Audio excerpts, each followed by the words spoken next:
We have an exciting week of Gamecock sports ahead of us, with a Friday night women's soccer matchup and our football team traveling to Mississippi State looking to start off the season with a 2-0 record. We also have a special club hockey preview. This is Capital City Sports.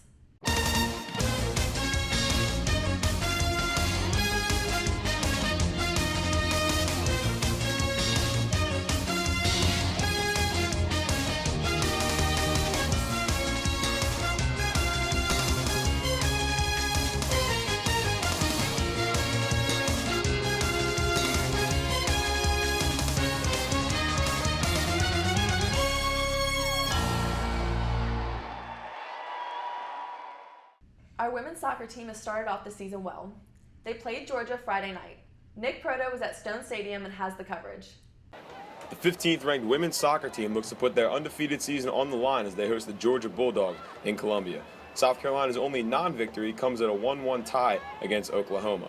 Georgia, on the other hand, a middle-of-the-road team, rough season. They come into this one 3-3-2, including back-to-back losses last week at the hands of Southern California and Iowa State. We get things started here early on. Savannah McCaskill already scored a goal in the 8th minute, her 7th in as many games. And you see here she gets behind the defense, not the best touch. She gets taken down, though, by the Georgia defender, drawing a foul. On the ensuing free kick, McCaskill puts it in. Kaylee Kurtz has a shot at it. Deja Griffin has a shot at it, but Georgia sends it away. South Carolina would keep the pressure on. A couple minutes later, Deja Griffin's going to work the give and go with McCaskill. McCaskill gives it back to her. Griffin gets behind the defense, gets a great look at the goal, but puts it just wide. South Carolina still has that 1-0 lead. Later on in the half, right before halftime, Sophie Groff puts one in the net, but you see the referee there. The offside flag is up, not going to count. Carolina takes the 1-0 lead to halftime. Second half now, Georgia has a great opportunity here off a corner kick. It's going to be Marion Crowder is going to get a good shot, but what a save by Emily Krasowski, the freshman, preserving the 1-0 lead. Later on in the half, in the 49th minute, McCaskill gets through the defense. She looks like she's about to lose it, but great hustle by McCaskill. Slides, and that ball trickles in for the second goal, her second of the game, 8th on the season. McCaskill was not done. 3 minutes later, dribbling down the right side, beats her defender, passes it into the middle. Sophie Groff puts it in the back of the net, her first of the season. That would do it. Carolina wins this one 3-0 as they continue to stay undefeated. Georgia drops another game. Rough go for them. For Capital City Sports, I'm Nick Proto. Gamecock football is off to a perfect start with a win against Vanderbilt last week. They took on Mississippi State Saturday. John Wagoner has the coverage. After Elliott Fry's boot saved the Gamecocks last week in Nashville, they look to make it 2-0 here in Starkville this weekend. Harry Orth would get the start. The Gamecocks are looking to make it 2-0 here at Bulldog Country. Gamecocks looking to come out strong today.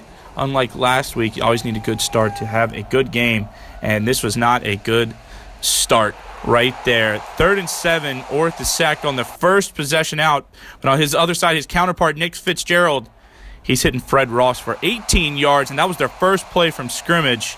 And later on in this possession, Fitzgerald, one more time, he's hitting his buddy Ross right there. That's touchdown Bulldogs. That makes it 7-0. That was a 6-yard touchdown pass. Now let's see if the Gamecocks can answer. He's still celebrating, and they're still clanging those ridiculous cowbells. That was all game. 3rd and 6, next possession. Same story. Another sack for Orth. That was his second, and it wouldn't get much prettier from here. Now Fitzgerald, he's going to take some shots to the head, adjust that chin strap, and keep running. He's unstoppable. 74 yards all the way down to the 5-yard line. And that's a first down, and he's ready to run back to the next play. And then 4th and goal, he's going to try to hit Ross one more time, and that's a no dice. And so that's a turnover on down inside the 20-yard line for the Gamecocks.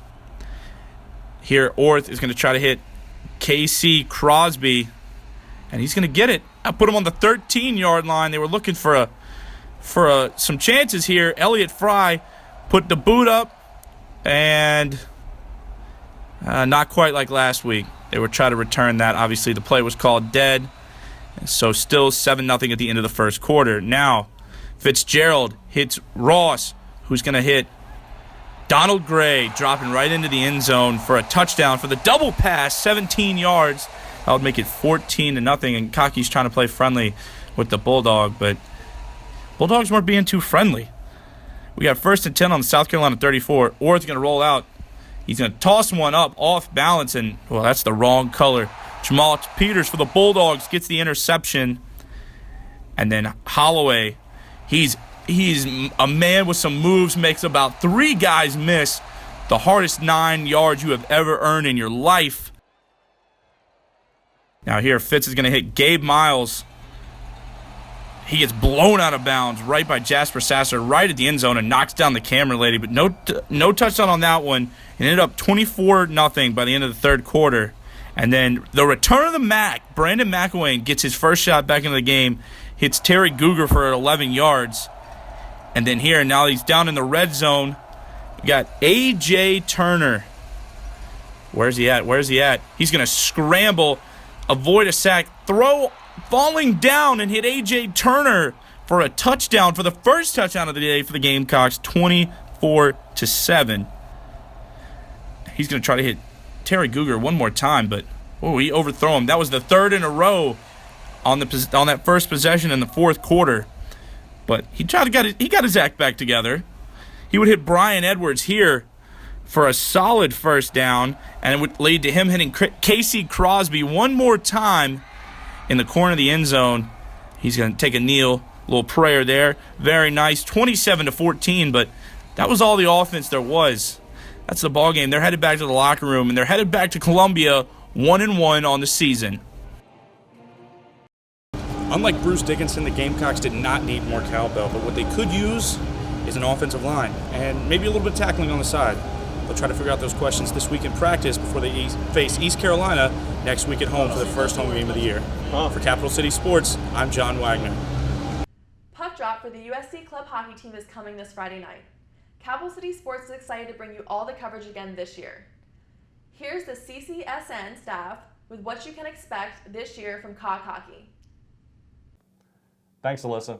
I'm Brett Williams alongside Robert McCacheren. Thank you guys for being with us. We are your broadcast team for the Capital City Sports Network this season, and particularly for Gamecock Hockey. We are excited for year 2 of this program. And, Robert, with hockey starting up right now, you got the World Cup of Hockey going right now, NHL about a month away, but it's Gamecock Hockey season. There's no really better feeling in my book. Oh, yeah, it was a great feeling right now. Preseason already got us going a little bit with those games yesterday, and definitely just really excited for this season and can't wait to see what the season brings us. Absolutely. The Gamecocks finished up 9-13 overall last season. They were the number 5 seed in the SEC HC tournament, ended up finishing 5th, winning the consolation game on the second day of that tournament, and then were eliminated in the first round of the ACHA D3 South Region tournament to UCF, a very good Golden Knight team that's going to be here in Columbia, and we'll have those games for you later in the season. But in terms of starting off, it's just about the end of training camp, and head coach Alan Sirois is going to end up finishing the cuts on his roster. He had about 40 guys come out for the tryouts, said he wanted to end up with a 25-man roster for the season. And as with any team in college, even at the club level, you always have to worry about replacing some of the seniors that have graduated. The Gamecocks certainly have some big holes to fill, particularly at goaltender, when they had Gray Marquise, who played some club hockey for his first 3 years outside of school, eventually joined the Gamecocks last year and became pretty much their only goaltender after some early issues with the other goalie. He ended up leaving the team, and so Marquise was left on his own to fend for himself the whole season. Did an unbelievable job, kept the Gamecocks in a lot of games, and this thus far it looks like Sirois got to choose between 2 main goalies to replace Marquise. Yeah, definitely some big shoes to fill after Marquise. Well, we have 2 guys in Lombardi and Spraggins, so definitely a good thing there. The coach said that he was comfortable with both, which is always a good problem quote to have for a coach, is that you can pick between 2 guys. Look at the 2 guys. Lombardi looked really well. After that penalty save last night in preseason, he looked really well, composed, calm, protected the post really well. Actually, both of them protected the post pretty well. So, and he was definitely communicating with his team. That's one of the huge things you need as a goalie. Spraggins did have a couple issues, but if he can fix those, I think going into the season, both of those guys will do really well coming into the season. Yeah, after the game, Coach Sirois told us he would feel comfortable putting either one of those up there. I think overall, Bobby Lombardi seemed to have a very nice all-around game going. Bailey Spraggins, as you said, did a nice job protecting the post as well. So we'll see what ends up happening. He also said he would carry a 3rd goalie. All 3 goalies that came out in tryouts would stay with the team, so they don't have to worry about just having a 1 goalie set. but nonetheless should be interesting there. In terms of some other seniors that the Gamecocks lost last year, of course, the big one is Eric Patterson. He was really the heart and soul of this team for a couple of years and broke the all-time scoring record for the Gamecocks in career goals very late in that season. In fact, with just 3 seconds left in the last SEC tournament game, what a time to do that. But in any case, he's certainly going to be missed. Julian DePaulo, a two-way player who will graduate this December, but opted out of the team in the first semester just because he said he didn't want to bail on his team halfway. So certainly, again, the Gamecocks have to get the right guys to step up, and they may be looking to some of their freshmen. They were very sophomores now, but they had a very freshman-heavy team last year, and some of those players became quite important down the stretch. Definitely saw Tanguy, Martone, and Snyder come in there, and like we said, the last series against Wilmington, they came on as actual first line, so that shows how good they've been and how much the coach trusts them. So definitely huge for them. We also saw the scrimmages as 40 players, so he definitely has a lot of players to choose from. So I'm sure a couple of those freshmen can just have the same impact that they had as well. So definitely exciting for the coach and the players. That quote again, problem of having so many players to choose from. So and definitely, we go with Kyle Ware, also his offensive abilities, even as a defenseman. So you have to be looking forward to the season, what these guys can do again for their sophomore seasons. Yeah, Kyle Ware is an interesting one as well because, as you said, a two-way player. He was kind of running both the blue line and offensively there alongside DePaulo, as we said. And Kyle Ware may be one to step up and fill that leadership void that's left by the likes of Patterson and DePaulo heading out. You also look to that line, like you said, Ian Schneider, who became one of the hottest offensive weapons for the Gamecocks down the stretch last year. Alec Martone, who made a huge impact offensively and with his, had a lot of speed on the ice, was also applying some hits, had a lot of great energy, and Jacob Tengi as well. So Gamecocks certainly have their work cut out for them, but they've got the right pieces in place, I would say. Yeah, definitely talked about Snyder and Ware. Those are two guys I'm going to look for leadership roles. But I feel like with this season, it's going to be a little different because Patterson just kind of do everything. Like, he was a two-way player. He went out there, hustled on defense. He could obviously the points leader, so good offensively too. So that's going to be huge with Ware and Schneider. But I feel like it's going to be almost like a kind of led by committee team. The whole team's going to have to pitch in, certain games. And, maybe one game it's going to be Snyder, another game it's going to be Tanguy, another game it's going to be Martone, Ware. So I think Ware and Snyder are going to be the two main leadership roles. I feel like this time around it's going to be a whole as a committee. There's just too many intangibles that Eric Patterson did. You'd always talk about the game, Absolutely. And Wilmington with that hit just got the team. He can just bring the team together and just put the team on his back at certain times. We saw after that hit that the whole team just rallied behind him there to get that win. So I don't think there's any way one single person that can actually replace him solely. Yeah, that's very true. And, if you have to lead by committee in a season like this, go for it. I know a lot of the guys very excited. We've talked to several of them. Dave Cochran was saying how excited he was based on the skill set that this team still has despite the losses. So that's always a great sign. A couple other returners to mention. Duncan Hickman looked good in the scrimmages that we saw. We also see Aaron Beaver coming back. Nick Pizzo was solid. And then also got to talk about Blake Drummond offensively. He's another one with speed, kind of came onto the team a little bit in the second half of the season. Saw another assist last night, working the fast break beautifully. Then finally, Nick Nardslicko on defense. And Nardslicko, as we've talked to some guys, and he has this interior drive, this kind of hidden fire that comes out on the ice. He's a calm guy in the locker room. Maybe becomes a little bit more of a vocal leader this year, but it seems like everybody respects him and he leads by example, and that's a great thing to have as well. Yeah, most definitely. You talked about all those names. So, there's so many returners coming back that if you're, a fan of Cock Hockey, you have to be something excited about right now because all those players you have returning. Plus, I'm sure there's going to be a couple of these freshmen. These goalkeepers are looking good. They have 2 goalkeepers, actually have 3, so shouldn't really have goalkeeper problems this year as well. So definitely something to look forward to this season. Absolutely. It's a great atmosphere. If you've never been out to a Cock Hockey game, you definitely need to do that.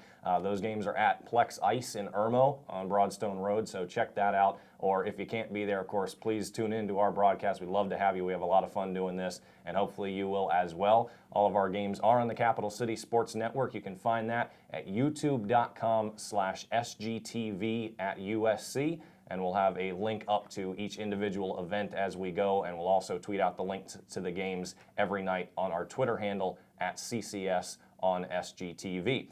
For Robert McCacheren, for all of us, our producer John Dowdy, our sideline reporter Claudia Chikamian, and everybody you're going to get to see both on the air and behind the scenes. They do a great job in helping all of our broadcasts get off, and we are excited for another season of Gamecock Hockey. It starts this coming Friday night as the East Carolina Pirates, on the eve of East Carolina, South Carolina in football, will come and visit the Plex Friday night, 9:15 puck drop will be on the air about 9 o'clock, and can't wait to get that going. So once again, for Robert McCacheren, I'm Brett Williams. Thanks so much, and we'll send it back to Alyssa. To keep up to date on all Gamecock athletics, follow us on Twitter at CCS on SGTV and like us on Facebook. Until next week, I'm Alyssa Butterson.